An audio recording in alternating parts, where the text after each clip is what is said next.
LSU had a lot of good players. They really did. They had a good scheme. They executed a lot of great things. So the biggest thing for us was just bouncing back from the LSU week and coming out and putting a good performance against Ole Miss. I think overall we had some good moments during our game against Ole Miss. We have some things that we just want to continue to perfect on. I mean, it's always an improvement mindset with us, but I think the LSU week was just overall went out there and they had good players and we just didn't execute the way we wanted to. If you think back to the locker room last year when you guys were on the skin and compare it to the locker room now, what do you see that's different in terms of attitude? Yeah, I think the biggest thing is people aren't hanging their heads. We understand that we have to play our best football in order to win games. And I think a little bit last year was more of guys hanging their head and the blame game. I don't think this locker rooms are really doing that. I think everybody's reflecting inward and talking about things they can do rather than this guy's not doing their job, this guy's not doing their job. And that's what you really do need on a team sport. People start pointing fingers, the team starts to lose chemistry. So we're trying to keep that team chemistry. We're trying to not hang our head. We're just trying to work on the things we need to improve on and get ready for each and every week. Where do you think that difference comes from? I mean, is it something this new staff has implemented? Or? Yeah, I think there's a new standard that this staff has implemented. That's one thing Coach Freeze emphasized at the end of the game, just not hanging our head about our performance.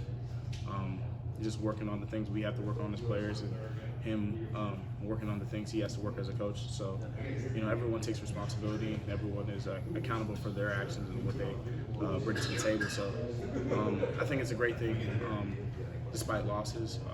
Just everybody reflecting inward and understanding that we have to do more collectively. How good was it to have Austin back out there for you guys? It was a great thing. We see seeing Austin back out there. I know it was a very big game for him coming from Ole Miss. So just having him out there was a great thing to see him flying around making plays and being a Mike linebacker, got there commanding and just doing what he does. Playing physical style football. Awesome. Does it really help you all as a defense? Some of y'all are getting healthier, getting Keontae back and Austin back. Yeah, some of these other guys. It's a great thing having both of them out there. Those guys are guys that take command when they're out there. They do a really good job in terms of playing the game the way it needs to be played with a motor and fast and physical in all aspects. So, those are guys that played football. They played a lot of downs in football. They're going to continue to play a lot of downs. What stands out to you about Mississippi State's offense? You have to sort of prepare for two quarterbacks, not knowing what Will Rogers will play. Yeah, we don't really know the current status of Will, but Will's a great player, and we understand what he brings to the table as a passer. And he's a capable runner. And I saw a little bit of the game of the 14, I believe. He's great. He has a different type of motor in terms of running the ball capability. So we're taking all those things into account. They got a great running back, who I think was a little banged up as well, number 7. So we're continuing to just go over them, understand what they bring to the table, and I'm excited to go against Mississippi State. What have the discussions looked like on the defense this week as you prepare for Mississippi State? Can you repeat that? What have the conversations been like between your defense as y'all prepare for Mississippi State? I think the biggest thing is just reflecting on what we did last week, understanding that we can grow upon our performances and there's always things to improve. We understand what Mississippi State has been in terms of history, in terms of being the air raid offense. So they're an offense that tries to score a lot of points. So we have to, we just have to hone in on our details as a defense, not play hero ball, and everybody do their assignment, and ultimately try to get the win. You feel like you guys did a better job of that against Ole Miss? I remember you saying they not playing hero ball after that LSU game. Seemed like not as many breakdowns like that on Saturday. I think the guys got that message from the LSU game and transferred over to Ole Miss game.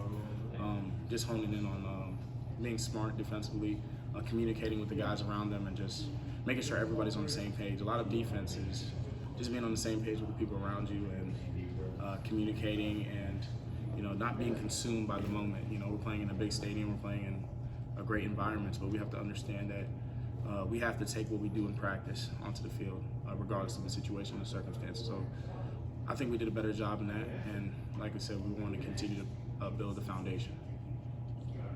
Hugh was said on Monday, you guys just played 3 straight top 15 teams. It's one of the toughest schedules in the country. How much do you sort of as a leader on defense, try to, hey, just put all that behind you because the opponents on the rest of the schedule, maybe with the exception of one, are not as highly rated as the teams you guys have played? Yeah, it's a great thing as a competitor going against teams that are highly ranked, the Georgias, LSU's, Ole Miss. You know, it's a great thing going against them because you want to see where you are in terms of your standard, in terms of what you bring to the table. And we don't take anything away from those guys. They play phenomenal football where they are, but we want to understand and develop a standard for ourselves. And you know, we don't discredit those guys. We're grateful to go against those guys and have those guys in the SEC with us. So we just want to, learn from those experiences and continue to try to develop games where we're playing our standard of football. You guys won a few games down the stretch. You be bowl eligible. You guys obviously didn't make a bowl game last year. What do you think it would mean for this team, this program, for y'all to get back in the postseason and kind of, like you were saying, build the foundation even further? I think it will mean a lot. I think it will set the foundation for especially the young guys coming in, recruits, like the freshmen that are here now, just understanding that that's the standard every year, bowl game, and then eventually growing upon that. Each goal is set, and then you develop upon that goal. It goes from a bowl game, then it goes from double-digit wins, and then it goes to we want to compete for SEC championship. So we understand that we're process-oriented, we're process-driven, and we want to just continue to lay the foundation and let the young guys understand that. So whenever the seniors are out of here, we want to leave a foundation that is unbreakable.